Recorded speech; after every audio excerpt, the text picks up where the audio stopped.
अस्सलाम वालेकुम, this is me Gauhar Tajak and you are watching my channel Excel Maza. आज हमारी एक्सेल में 14th क्लास है। हमने इससे पहले 13 क्लासेस जो हैं वो अपलोड कर चुके हैं, 13 वीडियोस फॉर एक्सेल। अब यहाँ पे हमारा आज का जो सब्जेक्ट है वो है पिवट टेबल का। पिवट टेबल एक बहुत ही दिलचस्प सब्जेक्ट है मेरे लिए, स्पेशली अगर आपको समझ आ जाती है किसी भी चीज़ की तो वो चीज़ आपके लिए दिलचस्प बन जाती है। ठीक है, पिवट टेबल एक रिपोर्टिंग चैनल है। आपने एक डाटा मेंटेन किया हुआ है, उस डाटा से अब आप रिपोर्ट जनरेट करना चाहते हैं। ठीक है, तो आपके लिए जो सबसे अच्छा टूल है वो क्या है? Pivot table. लेकिन उससे पहले मैं आपको बता दूं कि एक्सेल में डाटा मेंटेन करने का तरीक़ाकार क्या है। डाटा एक्सेल में जब भी आप डाटा मेंटेन करेंगे तो आप उसकी फील्ड्स बनाएंगे। हर जो आपकी रिक्वायरमेंट होगी, देखें यहाँ पे मैंने सारा का सारा डाटा फील्ड्स वाइज जो है वो मैंने यहाँ पे मेंटेन किया हुआ। Serial number, month, region, branch, zone, area, sales, amount received, salaries, utility, सारा कुछ। ठीक है, और दूसरा जब आप डाटा मेंटेन करते हैं तो कोई खाली रो जो है उसमें ना छोड़िएगा। आप डाटा मुसलसल नीचे तक इंटर करी जाइएगा। उसके बाद तीसरा क्या है कि आपके पास यहाँ पे जो आप डाटा इंटर कर रहे हैं यहाँ पे आपने उसकी कोई कैलकुलेशन नहीं करनी। तो सारी कैलकुलेशन आपकी कहाँ पे होगी?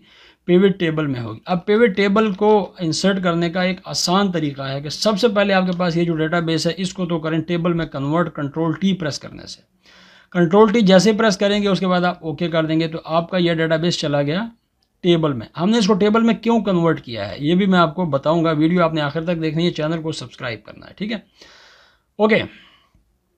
अब हम पिवट टेबल इंसर्ट करेंगे तो इस डाटा में रहते हुए हमने जाना है इंसर्ट के टैब में, और यहाँ पिवट टेबल का एक बटन है लेफ्ट साइड पे, एट द लेफ्ट साइड, और इसमें आपने क्लिक कर देना है और ओके कर लेंगे। ओके करने से पहले डायलॉग बॉक्स पे ज़रा गौर करें। आपसे पूछेगा जी न्यू वर्कशीट पे करना चाहते हैं या इसी वर्कशीट पे करना चाहते हैं। हमेशा न्यू वर्कशीट पे किया जाता है। ठीक है, बास टाइम एग्जिस्टिंग वर्कशीट के ऊपर किया जाता है, लेकिन कोशिश ये होती है कि न्यू वर्कशीट पे किया जाए। तो by default new worksheet selected है, इसको आप ओके कर दीजिएगा। ओके कर दिया। जब आप ओके करेंगे तो एक न्यू शीट पे आपके पास इस किस्म का एक इंटरफेस क्रिएट हो चुका है। आपके बिल्कुल लेफ्ट साइड पे ये एक खाली सिलेंडर है, अभी तक इसके अंदर डाटा मौजूद नहीं है, और आपके राइट साइड पे यहाँ पे जो फील्ड्स आपकी इस डाटा की थी ये ऊपर वाली सारी की सारी फील्ड्स यहाँ पे आ चुकी हैं, यहाँ देखिएगा। ठीक है, ये serial number, month, regions, branch वगैरह जो भी है। और इससे नीचे आप देखेंगे तो ये आपको कुछ एरियाज़ दिए हुए हैं।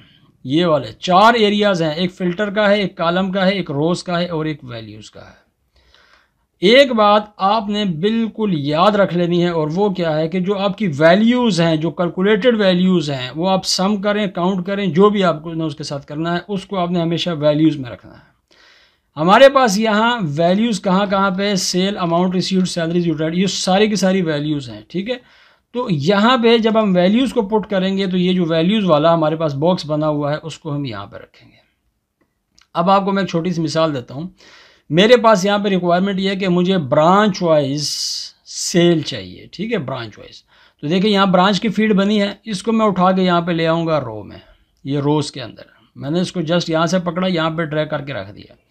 अब सेल चाहिए, और सेल क्या है? हमारी वैल्यूज़ हैं, तो सेल को मैं पकड़ के वैल्यूज़ में ट्रैक कर दूंगा। तो ऑटोमेटिकली आप यहाँ पे देखिएगा आपके पास एक रिपोर्ट जनरेट हो चुकी है, और ये आपको बता रहा है कि जी इन ब्रांचेस की ये वाली सेल है। ठीक है, आप चाहें तो इसको थोड़ा सा एडिट भी कर सकते हैं रफ फॉर्मेटिंग करके, ताकि आपको पता चले कि ये अमाउंट्स कितनी है। ठीक है, ओके।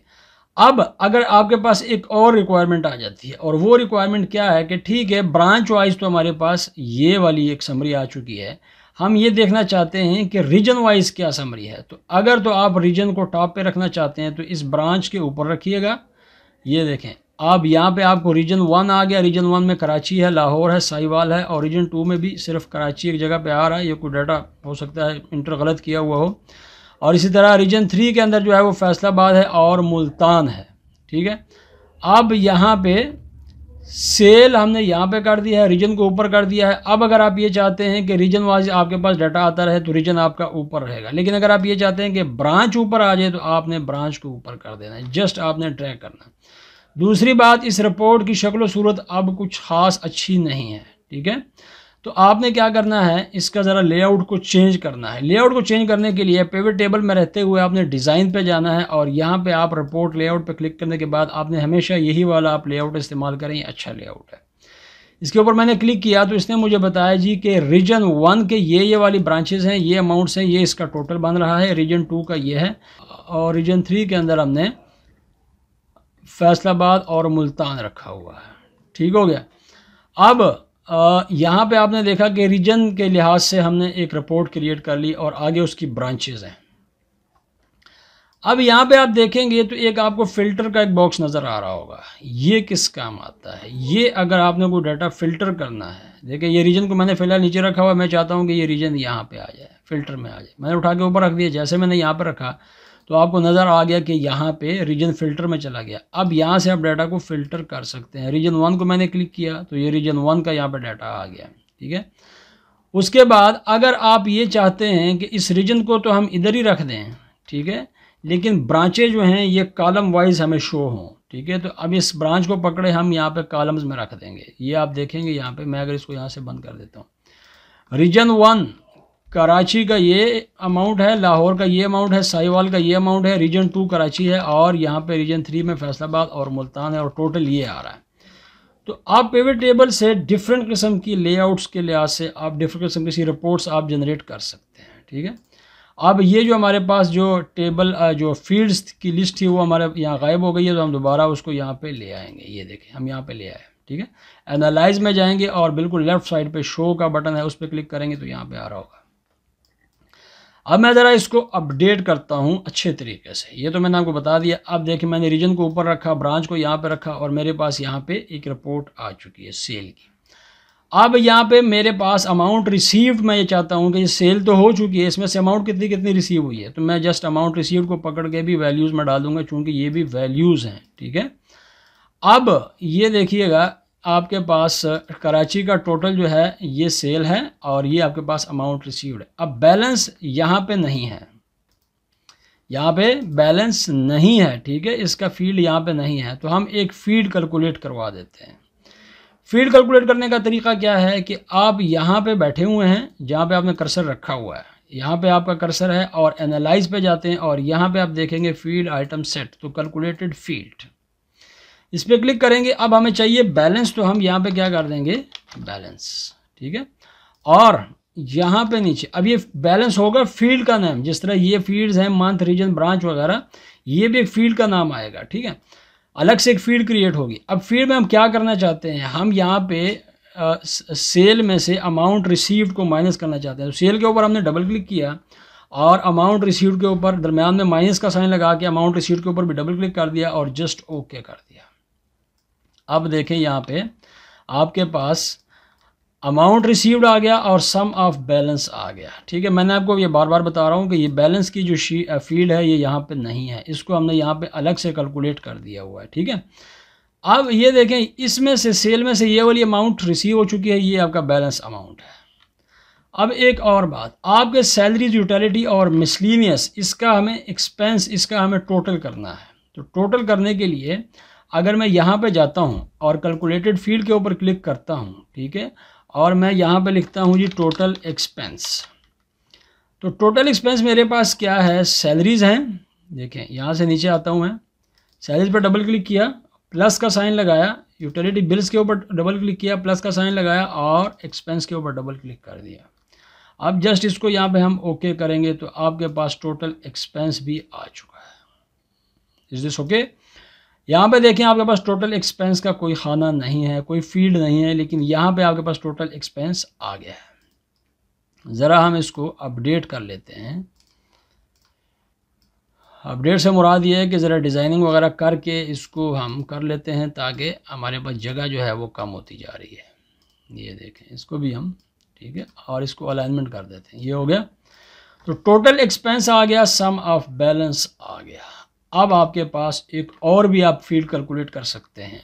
वो क्या है कि आप ये चाहते हैं कि ये जो आपकी टोटल अमाउंट रिसीव्ड है इसमें से आपके एक्सपेंसेस जो हैं ये माइनस हो जाएं और आपके पास फिर एक और बैलेंस आ जाए, या फिर आप प्रॉफिट, आप उसको कह सकते हैं, प्रॉफिट आ जाए। ठीक है, तो क्या करेंगे, अगेन यहाँ पे जाएंगे एनालाइज में और कैलकुलेटेड फील्ड के ऊपर क्लिक करेंगे। अब आपके पास यहाँ पे मैं कहता हूँ प्रॉफिट और लॉस, जो भी आपके पास आएगा, और लेकिन और फील्ड क्या बनेगी यहाँ पे, ये बनेगी हमारे पास ऑलरेडी, चूँकि टोटल एक्सपेंस हो चुका है, ठीक है, और अमाउंट रिसीव्ड, इसके ऊपर डबल क्लिक करेंगे और इसमें से हमने क्या माइनस करना है, टोटल एक्सपेंस को। जो फील्ड इंसर्ट होगी वो भी यहाँ पे आप उसके ऊपर काम कर सकते हैं। इसको हम जस्ट ओके कर देंगे। अब आपने देखा तो ए ब्रांच वाइज आपके पास यहाँ पे प्रॉफिट भी आना शुरू हो गया है, ठीक है। यहाँ पे ना तो आपको प्रॉफिट नज़र आ रहा है, या बैलेंस नज़र आ रहा है, ना टोटल एक्सपेंस नज़र आ रहा है। यहाँ पे आपने सिंपल इंट्रीज करते चले जाना है। अच्छा, मैंने आपको बताया था कि टेबल में हम डाटा को पहले क्यों कन्वर्ट करते हैं। देखें, यहाँ पे आप देखेंगे तो हमारे पास रीजन 2 के अंदर सिर्फ कराची आ रहा है, ठीक है, एक ब्रांच आ रही है। अब हमने एक ब्रांच और खोलनी है और यहाँ पे हम इसको क्या करेंगे, 24 सीरीज़, और इसको हम नवंबर ही कर लेते हैं, ठीक है। और यहाँ पे हमने क्या करना है, रीजन 2 के अंदर हमने कराची एक और ब्रांच खोलनी है। तो यहाँ पे हम क्या करेंगे, कराची तो लिख देंगे, लेकिन फॉर एग्जांपल हम यहाँ पे लिख देते हैं इसके साथ साउथ कराची, ठीक है। तो साउथ कराची हमने लिख दिया और उसके बाद इसमें जो जोन वगैरह आ रहा है वो हम इसमें हैदराबाद कर देते हैं। हैदराबाद ऑलरेडी आ रहा है तो इसमें हम कर देते हैं कराची 1, ठीक है। और यहाँ पे ये जो हमें वैल्यूज़ चाहिए तो हम ऊपर वाली वैल्यूज़ में जस्ट कुछ अमाउंट जो है उसको जमा कर देते हैं।